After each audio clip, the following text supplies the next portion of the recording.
Yo les gens, c'est Skywhite, et aujourd'hui on se retrouve pour une toute nouvelle vidéo de Nicky Cast, encore une fois, dans un tout nouveau jeu encore, To Build a Better Biot. Donc c'est encore un petit jeu sympathique de Nicky Case, fait en 2016, donc je suis un peu à la bourre niveau temps, mais vous connaissez. Donc c'est parti. Non, il ne s'agit pas de l'élection américaine de 2016, pas seulement ça, en tout cas. Premièrement, je dois expliquer un problème étrange dans notre système de vote. Disons qu'il y a deux candidats, Steven Square, le mec en bleu, et Tracy Triangle, le mec en triangle. Enfin, Square c'est carré, donc je suis con, donc Steven carré, et Tracy Triangle. Sur deux axes politiques, par exemple gauche contre droite, et mondialiste contre nationaliste, voilà, bon, on s'en fout. Supposons également qu'un électeur vote simplement en faveur de la position politique la plus proche, donc le mec s'en fout, tu vois. À quoi cela ressemblerait-il? Qu'est fait glisser le candidat? Le candidat, bah, vu qu'il est proche de cette zone, il va rester là. Mais dès qu'il passe de l'autre côté, pouf, il est pour une autre zone. Mais s'il est au milieu, du coup, il se passe quoi? Ah bah, il n'y a pas un milieu exact, je pense, donc voilà. C'est un choix difficile. Triangle a quelques points saillants, mais Square comprend plus de côtés. Hélas, à la fin, vous ne pouvez voter que pour un seul. Bien sûr, il n'y a pas qu'un seul électeur dans une élection. Simulons à quoi ressemblerait une élection avec plus de 100 électeurs. Faites glisser les candidats et électeurs de l'autre. Pour déplacer les électeurs, faites glisser le milieu de la foule. Regardez comment on change d'élection. Hop, voilà, ici. Vous pouvez voir les votes en bas. Attendez, hop, je descends, les votes et tout. Hop, e-win. Moi j'aime bien ce triangle, genre le triangle gagne, je m'en bats les couilles. Considérons maintenant une élection différente. Dites que Tracy Triangle bat déjà Steven Square. Oh bah. Hop là. Ah, ça marche aussi comme ça. Ah bah bien, et s'ils sont juste à côté et qu'il y a un rond là, tac. Bon. Dans les sondages, un troisième candidat, Henri Hexagone, c'est trop bien, le voit bien. Les partisans d'Hexagone aiment comment il aborde les problèmes sous plusieurs angles. Inspiré par son succès, Hexagone s'introduit et adopte une position politique proche de celle de Triangle. Maintenant, on pourrait penser que donner aux électeurs plus de ce qu'ils veulent devrait donner lieu à un meilleur choix, ou du moins ne pas aboutir à un choix pire, non? Bien. Au début, triangle, bas, carré, glisser, hexagone, à un peu moins triangle, et voir ce qui se passe. Et ben, il commence à baiser le cul. Il commence à gagner, hein, hexagone. C'est vrai, Steven Square, notre candidat le moins populaire, gagne maintenant. En effet, lorsque vous avez deux bons candidats, ils se volent les voix l'un de l'autre, laissant un mauvais troisième candidat l'emporter. C'est ce qu'on appelle l'effet spoiler. L'exemple le plus célèbre du monde réel remonte à 2000. Ralph Nader a volé les votes d'Al Gore, laissant George Bush remporter la victoire. Eh bien, que l'effet spoiler n'ait pas joué un rôle important en 2016, son impact pouvait encore se faire sentir. Dans la primaire républicaine, un candidat contre l'établissement, oui, Trump, s'est opposé à 16 candidats du GOP qui se sont volés les votes, laissant Trump saisir facilement la nomination. C'est ce qui s'est passé en Amérique, et ce que les gens ne veulent pas comprendre, c'est que les Américains n'ont pas la même façon de voter que les Français, dans le sens où nous, les Français, c'est celui qui a le plus de voix, il passe au level supérieur, et il y a les deux, s'il a la majorité absolue, il passe. C'est pas ça en Amérique c'est plus comme ça que ça marche. Donc Trump a fait ça et a baisé Hillary Clinton en gros. En ce qui concerne les primaires démocrates, la peur de diviser le vote a empêché Sanders de se présenter comme indépendant.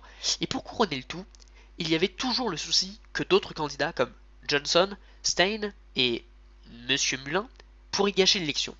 Mais encore une fois, il ne s'agit pas des élections américaines de 2016. Il s'agit de concevoir une démocratie à laquelle les gens peuvent faire confiance. En dépit de la frénésie autour de l'élection de 2016, une moitié des Américains n'a pas voté. Même ceux qui ont voté pour Clinton ou Trump, 20% d'entre eux ont déclaré que leur candidat était indigne de confiance et a voté pour eux de toute façon, et dans le monde, la confiance des gens dans leur gouvernement ou la confiance dignité de leur gouvernement n'a jamais été aussi bas. C'est plus que l'Amérique en jeu. C'est toutes les démocraties du monde. Alors oui, pas de pression. Reconstruisons. Reconstruire la confiance est un problème complexe sans solution simple. Mais je pense qu'il y a un premier pas facile. C'est une étape qui pourrait nous débarrasser de notre problème du moindre de deux mots et donner aux citoyens plus de choix, de meilleurs choix.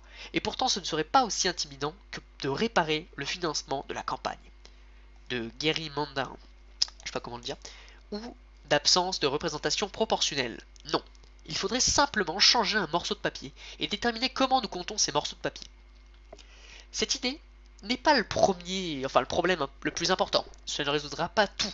Mais dans un premier temps, cela nous donnerait le meilleur rapport qui a été pris. Parlons de façon de reconstruire un meilleur bulletin de vote. Partie 1. Quelles sont les alternatives? Certains d'entre vous ont peut-être quelques objections. Première objection, pourquoi les gens au pouvoir changeraient-ils le système électoral? Qui les a mis au pouvoir? L'effet de spoiler a déjà coûté une élection importante aux deux Dems et représentants. Dems. Se débarrasser de ce problème serait une solution gagnante pour les grands et les petits partis. En outre, la réforme du vote est déjà en marche. Le mois dernier, le Maine a adopté Instant Rudolph. Et Justin Trudeau, bon ça ça a été mis à jour, haha nope, mise à jour c'est faux, lol. Deuxième objection, quelqu'un n'a-t-il pas prouvé une fois que tous les systèmes de vote seraient injustes? Pas assez?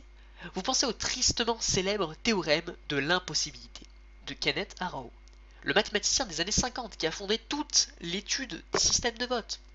Deux réponses à cela. La première, certains systèmes de vote peuvent toujours être plus justes que d'autres, même si aucun n'est parfait. Et la deuxième, la preuve de Kenneth Arrow ne s'applique pas à tous les systèmes de vote, c'est une des fausses. Cela ne s'applique qu'au système de vote où vous classez les candidats. Plus tard, nous verrons des systèmes de vote où vous ne classerez pas les candidats, ainsi que d'autres alternatives de notre système de vote actuel et glitch. Mais d'abord, nous allons jeter un coup d'œil de plus près le système de vote que nous n'avons pas, en gros. Premier passé du post SMU. Avant de glisser, de faire glisser, quel est votre favori candidat? Steven Square. Ce triangle. Voilà, donc là c'est pareil. Même délire. Comment compter? Additionnez simplement les votes. Celui qui obtient le plus de votes gagne. Cela semble assez logique, mais comme vous l'avez vu plus tôt, cela peut conduire à un étrange problème, où deux bons candidats peuvent faire passer l'élection à un troisième mauvais candidat. C'est pourquoi certaines personnes votent de manière stratégique, ne vantant pas pour leur favori honnête. Petite dédicace à Macron. Mais pour le moindre de deux mots, et de vote stratégique, c'est bien. Mais demandez-vous ceci.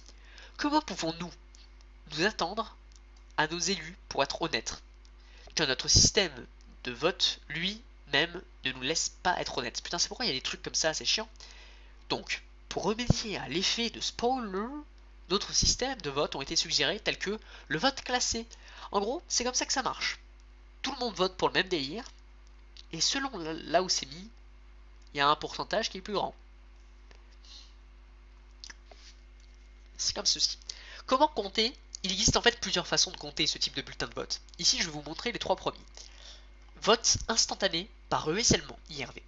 Celui-ci est l'alternative la plus populaire au système majoritaire uninominal à un tour SMU. L'Australie et l'Irlande utilisent lors d'élections nationales San Francisco, Minneapolis et Portland. Dans le Maine, utilisent lors l'élection locale. Nevermind. Remarque. Le vote instantané à la fin du scrutin est également appelé vote à choix classé, même s'il existe d'autres moyens de compter les votes par classement, IRV, est souvent appelé simplement vote alternatif, même s'il existe une douzaine d'autres méthodes de vote. IRV est un peu plus compliqué que FPTP, mais voici comment cela fonctionne. Comptez les choix. Si quelqu'un a plus de 50%, il gagne. Fin. Sinon, éliminez le perdant en dernière place. Exécuter un nouveau tour de l'élection moins ce perdant. Répétez jusqu'à ce que quelqu'un ait 50% ou plus. C'est exactement ce qu'on fait en France. Mais en Amérique, ce mec-là est en Amérique et veut faire comprendre ça aux Américains que c'est la meilleure technique. Ce qui est vrai que nous, on a une très bonne technique de vote. Board à count, ajoutez simplement le numéro de rang. Comme au golf, celui qui a le score le plus bas gagne. Le décompte de Borda est utilisé en Slovénie et dans un groupe d'îlots minuscules en Micronésie. Mais si vous voulez un mode de vote encore plus nerveux, vous pouvez essayer la méthode Condorcet. Organisez une élection simulée entre chaque paire de candidats, en utilisant les informations figurant sur les bulletins de vote des électeurs. S'il y a un candidat qui bat tous les autres candidats lors des élections, en tête à tête, ce candidat remporte la véritable élection. Cependant, c'est un très grand si, comme nous le verrons plus tard. Le côté positif est lorsque cette méthode ne choisit un gagnant, il est toujours le candidat théoriquement mieux. À l'heure actuelle, cette méthode n'est utilisée par aucun gouvernement, elle n'est utilisée que par des tiers. Donc ce sont les systèmes de vote où vous classez les candidats, ce qui selon Kenneth Arrow serait toujours injuste de manière importante. Mais quels qu'ils en soient les systèmes de vote, où l'on ne classe pas les candidats et sont moins connus, mais maintenant, au moins, vous les connaissez. Si, hop, ici à 100%, ici 50-50, ici 100%, ici 50-50. Vous voyez ou pas? Mais à un moment, en fait là, s'il y a deux personnes qui vont être en tête, c'est un peu comme en France. En France, imaginons que vous êtes 3. Hop, eux deux vont être choisis. Et du coup, il reste que 2, mais après, bah, du coup, bah, il n'y en a qu'un seul qui va vivre, tu vois ou pas? Si tout le monde vote pour lui, c'est ça, mais souvent les gens ils votent un peu à côté. Et vu qu'ils votent légèrement à côté, bah pouf, ça fait moite-moite. Ajoutez simplement les approbations, celui qui obtient le plus d'approbations gagne. Attendez, en choisissant plus d'un candidat, cela ne vaut-il pas les règles de vote par personne? Je vous entends demander, eh bien, votre vote n'a jamais été un simple coche, votre vote a toujours été l'ensemble du vote. Et sur ce bulletin de vote, vous devez exprimer honnêtement tous les candidats que vous avez approuvés. Pas seulement votre favori ou votre deuxième favori stratégique. Mais si vous voulez un système de vote plus expressif, pourquoi ne pas essayer le vote par score? En gros, comme vous pouvez le voir, si une majorité vote pour elle, ça marche. Si y a un peu qui vote pour eux, un peu qui vote pour eux, mais une majorité qui vote pour eux, ça marche. Hop. Et si on fait un moite-moite perfecto, c'est que ça fait un... Bon, on peut pas faire un perfect. Comment compter? Additionnez simplement les évaluations, celui qui a le score moyen, le plus élevé gagne. Un peu comme Amazon Critique, mais avec les démocraties. Remarque, ce n'est pas un système de classement, car deux candidats peuvent avoir le même score. Il y a donc, ah bah si, nos 6 systèmes de vote les plus populaires, celui que nous utilisions en 5 alternatives populaires, mais comment pouvons-nous savoir si ces alternatives sont réellement meilleures? Quel problème pourrait-il avoir? Et quel système de vote, le cas échéant, pouvons-nous dire le meilleur? Comme avant, simulons-les. La part 2, comment avoir des alternatives? Parce que là c'était, voilà. Rappelez-vous que la simulation de l'effet spoiler de plus tôt, eh bien, fils de pute, la voici à nouveau. Mais vous pouvez maintenant basculer entre les 6 systèmes de vote. Voici à nouveau la simulation, l'effet spoiler. Voyez comment différents systèmes de vote traitent les spoilers potentiels. Faites glisser hexagone vers juste en dessous de triangle pour créer un effet spoiler. Tac. Puis comparez les 6 systèmes de vote différents. On marque dans les rares cas d'égalité, choisissez simplement un gagnant au hasard. Ici c'est comme ça que ça passe. Je vous rappelle, c'est le plus de votes. Là, le IRV, je mets spoiler ici, car vous pouvez voir le gagnant est triangle, car il a plus de... il a un quart partout. Dans le système Borda, c'est hexagone qui win. Parce qu'hexagone a une moitié ici que les autres n'ont pas. Dans le système Congaon, c'est encore hexagone qui gagne. Tout simplement parce qu'hexagone a encore une moitié partout. Dans l'approbation, comme vous pouvez le voir, c'est le triangle qui gagne, car tout simplement, il a plus de ronds et de moitié de ronds que le reste. Et dans le but, c'est encore triangle qui gagne, puisqu'il a vers ici une grande partie et là-bas un tout petit parti. Plus que les autres. Hop. Comme vous avez pu le constater, tous les systèmes de vote, à l'exception de First Part the Post, sont immunisés contre l'effet de spoiler. Alors c'est ça, non? Ding dong, le petit problème est mort. Il suffit de choisir un autre système de vote alternatif et d'en finir. Mais hélas, en se débarrassant d'un problème, certains de ces systèmes de vote alternatifs créent d'autres problèmes. Pour certains, le traitement est encore pire que la maladie. Par exemple, voici un simulateur de vote instantané. À l'écoulement au début, Tracy Triangle gagne déjà. Et vous allez rapprocher encore plus les électeurs. Évidemment, si un candidat remporte déjà une élection et devient encore plus populaire, il devrait quand même l'emporter après, n'est-ce pas? Vous pouvez probablement deviner où cela se passe. Je vais faire comme ça. Tac, tac, tac, tac, tac, tac. Oh my god! Qu'est-il arrivé à l'origine? L'hexagone est éliminé au premier tour. Il va donc contre un plus faible. Carré et gagne. Mais lorsque vous rapprochez les électeurs, triangle perdant change. Alors maintenant, truc est éliminé au premier tour, ça signifie que triangle va contre un plus fort. Rectangle, enfin hexagone, et perd. Sous instant Runolf, un candidat gagnant peut perdre et devenant plus populaire. Quel pépin! À quelle fréquence cela se produit-il réellement dans la vie réelle? Quelques exemples ont été confirmés et les mathématiciens estiment que ce problème se produirait environ 14,5% du temps. Malheureusement, nous ne pouvons pas être certains car les gouvernements ne communiquent généralement pas assez d'informations sur les bulletins de vote pour constituer une élection IRV et revérifier les résultats. Ainsi, non seulement le problème d'instant Runolf est-il aussi antidémocratique que celui de First Path the Post, mais il est peut-être pire, car même si la méthode de comptage du système uninominal à un tour est simple et transparente, Instant Runolf est tout sauf, et le manque de transparence est un péché encore plus meurtrier de nos jours, alors que notre confiance dans le gouvernement est déjà si faible. Mais attendez, il y a des salopes là qui sont en train de parler, mais arrêtez de me parler. Mais attendez, nous parlerons du risque de votre stratégique plus tard. IRV peut-il lui faire un retour? Restez à l'écoute. Voilà, pour l'alternative la plus populaire. Qu'en est-il du deuxième plus populaire, Bordakun? Dans cette prochaine simulation, vous approchez un candidat perdant d'un autre candidat perdant. Okay, avec le système uninominal à un tour. L'effet spoiler divisera leur vote, leur faisant perdre encore plus. Et regardez ce qui se passe sous le compte Borda à la place. Faites-le glisser juste légèrement à gauche de... Regardez. Le carré gagne. Parce qu'en fait, ils volent les trucs du triangle. WAP, Borda coûte a un effet de spoiler inversé. Au lieu qu'un bon candidat blesse un autre bon candidat en se rapprochant avec Bordacout, un mauvais candidat peut aider un autre mauvais candidat en se rapprochant. Voilà ce qui est arrivé dans le premier temps. Certains électeurs classés, bon, j'ai pas envie de dire, mais quand vous avez déplacé Hexagone plus près de carré, les électeurs alors basculaient à un classement. Voilà, en gros, ici, le triangle il est gros, et ici en fait il se fait voler un petit peu. Ouais, il se fait voler alors que lui il se fait pas voler, vous voyez. Mais si tu rapproches bien comme il faut, tu vois, bien là, tu vois, bah tout le monde se fait voler. Et lui, il se fait voler, et du coup, il se fait beaucoup voler. Vous voyez, le jaune. Du coup, il gagne. Néanmoins, Borda n'est pas le pire. Et au moins, il n'est plus simple et transparent que l'instant Runolf.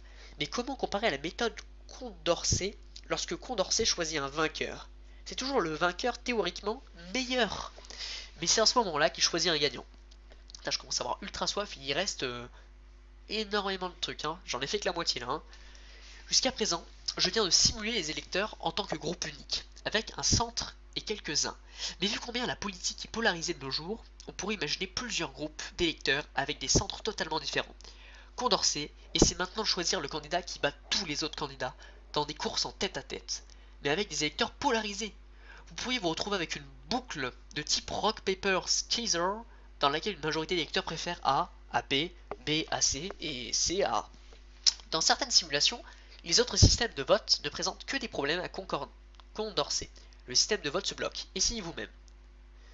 Créez votre propre cycle Condorcet. Déplacez les électeurs de telle sorte que personne ne gagne.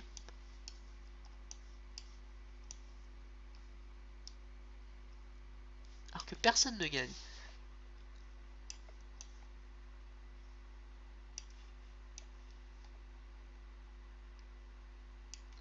C'est compliqué.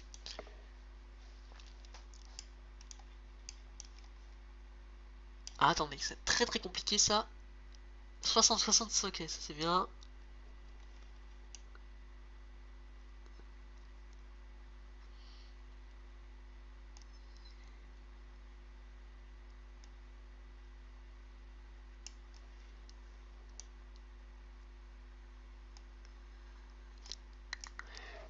Combien de groupes d'électeurs? Ah, alors si j'en mets qu'un seul, bon, il n'y a pas de truc.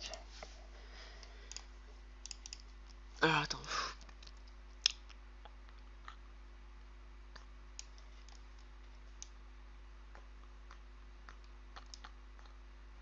Alors c'est assez galère.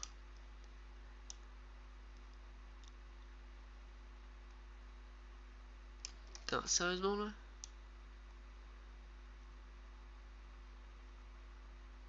Bon, ça me casse les couilles en vrai. Oh yeah, nigga, j'ai gagné. Ouah, chaud, bon, j'ai gagné.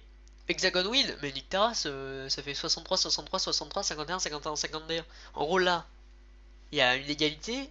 Enfin, il y a lui qui win. Là. Ah merde. Putain, je regardais 63, 63, mais c'est pas du tout ça. Ah, attends, il faut que le truc gagne. Alors là, lui, il gagne. Ensuite. Là, il gagne. Il faut que le triangle gagne. Zerno winner. Tout le monde bat tout le monde, regardez. Ouais, j'ai trouvé. Putain, chiant. Oh non. Maintenant, dans la pratique, aucun gouvernement n'utilise réellement ce système de vote. Lorsque Condorcet ne réussit pas à trouver un gagnant, l'élection a recours à une autre méthode, comme celle de board account. Mais si vous faites cela, il y aura des problèmes de sa méthode de sauvegarde. Alors ça va. Premier passage, The Post. Ruissellement instantané. Board account, méthode Condorcet, c'était tous les systèmes de vote qui utilisaient le classement. Ce dont notre mathématicien Kenneth Arrow a prouvé qu'ils seraient toujours injustes ou médiocres. Qu'en est-il des systèmes de vote qui n'utilisent pas de classement, comme le vote d'approbation et des scores? Bien. Je ne pouvais pas venir avec une simulation pour montrer leurs défauts parce qu'en théorie, ils n'ont pas beaucoup de gros défauts. Mais c'est vraiment gros en théorie. En pratique, les électeurs stratégiques utilisent approbation et vote par score exactement comme First the Post, n'approuvant ou ne donnant que 5 étoiles à leur meilleur candidat, en désapprouvant ou donner une étoile à tous les autres, même s'ils aiment les autres. Voir la critique de votre approbation. Encore une fois, même si le vote d'approbation et de score vous dissuade d'exprimer un second choix honnête, le système d'uninominal à un tour, FPTP et IRV, vous punissent pour avoir exprimé en premier choix honnête. En outre, si l'approbation peut être jouée, elle est doublée pour IRV. Voir la critique, hein. Donc finalement, sont confus, haussant les épaules, nous allons avoir besoin de plus de simulation. Vous trouverez ci-dessous un graphique illustrant les résultats de 2,2 millions de simulations. Une grande variété de scénarios ont été installés. Électeurs honnêtes, électeurs tout stratégiques, mi-honnêtes, mi-stratégiques, les électeurs qui ne connaissent les préférences de chacun, les électeurs qui ne connaissent pas les préférences de chacun, les électeurs qui ne vous connaissent pas, en quelque sorte, que les préférences de chacun, etc. Vous pouvez lire, enfin vous pouvez dire qu'un vrai mathématicien a écrit ce tableau car il fait saigner mes yeux. Stratégique voteur, ouais c'est vrai que je comprends rien. Après, parce que je suis un peu con quand même, j'ai pas fait des études, hein, je suis quand même juste en première, jamais étudié ça. Les résultats de chaque méthode de vote sont représentés par une barre bleue LED. Plus la méthode de vote est à droite, plus elle maximise le bonheur pour les électeurs. Plus la méthode de vote est élevée, plus elle est simple. Et la largeur d'une barre indiquée étendue la performance d'un système de vote, compte tenu des différentes ratios d'électeurs honnêtes et stratégiques.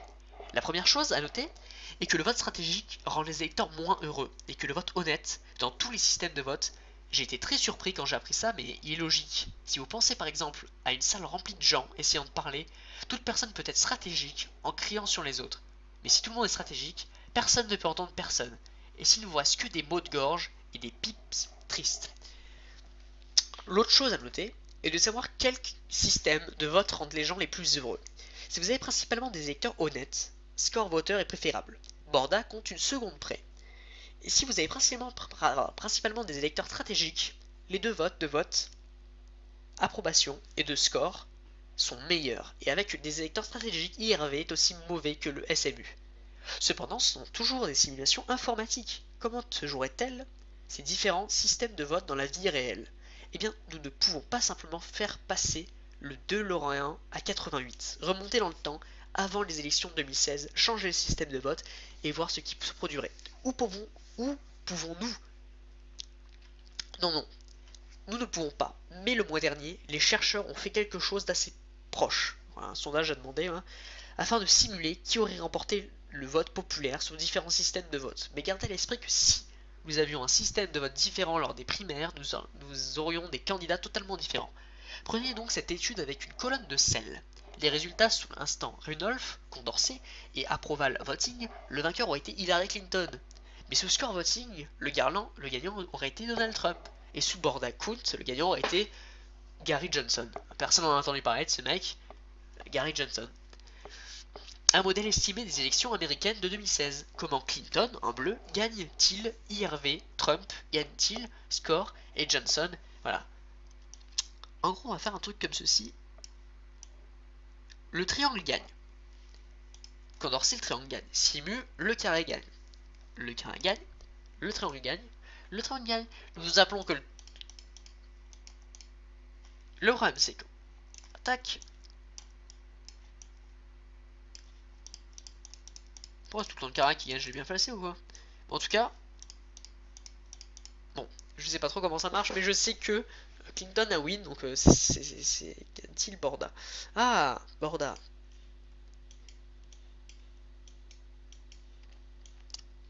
Voilà.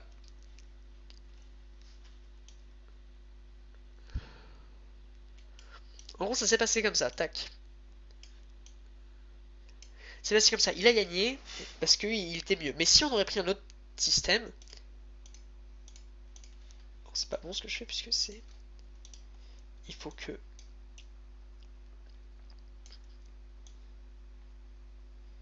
On va faire comme ça. Oh putain, c'est chiant. Borda, SMU... Voilà. En gros, on a fait comme ça pour les élections américaines. Donc Hexagon a gagné puisqu'il était là, l'autre. Mais si ça aurait été comme ça, et ben ça aurait été elle qui a gagné. Pourquoi? Parce qu'elle a eu plus de votes. Là, comme ça, elle a plus de votes. Elle en a 56 alors que l'autre en a 54. Mais en Borda, et ben on voit que lui en a 60, qu'elle en a 110, et que lui en a 172. Et qu'il faut en avoir le moins possible. En tout cas, avant de conclure, souvenez-vous de Kenny Arrow, le mathématicien infâme qui a fondé l'étude des systèmes de vote dans les années 1950. Eh bien, dans une interview de 60 ans plus tard, Kenneth Arrow avait ceci à dire sur la méthode de vote qu'il aime le plus maintenant. Eh bien, je suis un peu enclin à penser que les systèmes de notation, comme l'approbation et le vote par score, dans lequel on classe 3 ou 4 classes, peut-être donne une note sur 3 ou 4, pas 10 ni 100, probablement dans malgré ce que j'ai dit à propos de la manipulation, votre stratégique est probablement le meilleur. C'est une recommandation aussi solide que celle que vous pourrez tirer d'une tête mathématique. Par 3, vous pouvez ouvrir la lettre. Mise à jour, ok, cher autre pays du monde qui limite pour une réforme du vote. Et merci d'avoir pris ce petit temps, on va dire, mais puissant premier pas. Nous avons depuis trop longtemps que notre système de vote actuel, le système électoral uninominal à un tour, oblige les électeurs à être malhonnêtes, crée un scénario polarisant, le moindre des deux mots, et se heurte aux candidats majeurs et mineurs. Cependant, vous envisagez probablement uniquement de voter instantanément, ce qui, pour être juste, est le meilleur que le first past the post, et si c'est un choix entre ces deux-là, optez pour Instant Runoff, mais IRV a toujours un problème, aussi peu démocratique que le SMU. Et pire encore à notre époque, de méfiance, le manque de transparence d'Instant Runolf peut être mortel. Pour la démocratie, oui, bien sûr, IRV était le meilleur système de vote que nous avons pu créer en 1870. Et depuis lors, IRV a dominé les conversations, qualifiant involontairement tout le débat sur la réforme électorale de simple versus expressif. Mais c'est un faux choix. Grâce à des simulations informatiques et des études sur le terrain et à un groupe de nerds, les mathématiciens nous connaissent maintenant des systèmes de vote simples et expressifs. Personnellement, je me penche vers le score de vote. C'est aussi très expressif et familier. Pour quiconque a déjà vu le système d'évaluation 5 étoiles d'Amazon ou de Yelp. Mais ce n'est que mon humble avis, vous pouvez également faire valoir que le vote par approbation est le plus pratique, car il est encore plus simple et fonctionnait déjà avec des machines à voter existantes. Tout ce que vous avez besoin de faire est de changer les instructions de voter pour le candidat que vous aimez à voter pour le candidat que vous aimez. Ou peut-être que je me trompe complètement en ce qui concerne le vote instantané à la réunion, et c'est assez fait, assez convenable. Heck, vous pouvez même aller pour le compte Borda comme une blague hilarante. Je ne prétends pas savoir quel système de vote est le meilleur, je garderai cette discussion ouverte tant que nous aurons cette discussion pour 3 raisons. Premièrement, si je prétends qu'un système de vote est le meilleur à la fin de l'histoire, tous les nerds de la théorie sociale seront sur mes fesses, hurlant « Mais Niki, qu'en est-il de l'achat de vote quadralique ?» Nous devons encore tester ces systèmes de vote alternatifs avec l'expérience réelle, et pas seulement avec. Raison de plus pour que les petites villes, des états locaux et des nations comme le Canada soient des pionniers des expérimentations courageuses. Excusez-moi. Et 3. La démocratie est ce que la discussion. Une étude récente a révélé que, dans de nombreux pays occidentaux, de la Suède et l'Australie en passant par les États-Unis, le soutien à la démocratie s'est effondré au cours des dernières générations en 2011. Près du quart des jeunes américains ont déclaré que la démocratie était une mauvaise ou une très mauvaise façon de diriger un pays. Et aujourd'hui, un Américain sur 6 déclare qu'il serait bon ou très bon d'être sur le régime militaire actuel. Notre époque de méfiance va bien au-delà des détails techniques d'un système de vote. Il n'y aura pas de one-way trick pour réparer la démocratie. Mais dans un premier temps, un moyen simple de montrer que oui, vous ferez en sorte que les systèmes répondent aux besoins, aux désirs, aux peines, aux espoirs et aux rêves de votre peuple. Eh bien, réparer notre système de vote est un bon début comme n'importe lequel, car il ne s'agit pas seulement d'essayer de construire un meilleur bulletin de vote, il s'agit de construire une meilleure démocratie. L'affaire Niki. Hop, vu que vous avez lu et joué tout ce chemin, voici un bonus. Un monde bac à sable de simulation d'élection avec un maximum de 5 candidats. Vous pouvez également enregistrer et partager vos propres scénarios d'élection personnalisés avec d'autres personnes. Bonne simulation. Ah ouais, voilà à quoi il ressemble, j'ai pas vraiment envie d'y jouer ou quoi que ce soit. J'espère que ce cette vidéo vous a plu. Pour les courageux qui sont restés jusqu'à la 30e minute de cette vidéo, et ben Psartek à vous, hein, j'ai fait cette vidéo pour vous parce que je peux te dire que là j'ai vraiment soif et je n'ai plus de voix, je suis déglingué, après ça je ne ferai plus de vidéo, pourtant j'en ai fait pas mal dans cette journée. Dit autant de trucs aussi intelligents, ça m'a coupé le souffle et c'est vrai que ça donne vraiment de quoi réfléchir, hein, c'est vraiment... Faut vraiment réfléchir à ce qu'il dit, malheureusement la traduction est pas bonne et j'ai dû faire mes propres efforts et la lecture évidemment je me tape, je bute sur des mots. J'espère vraiment que ça vous a plu. Maintenant, vous réfléchirez quand vous voterez pour quelqu'un. N'hésitez pas à vous abonner, à mettre un pouce bleu et à partager cette vidéo. Ça me ferait extrêmement plaisir. Et d'ici là, on se dit à la prochaine vidéo. Bye!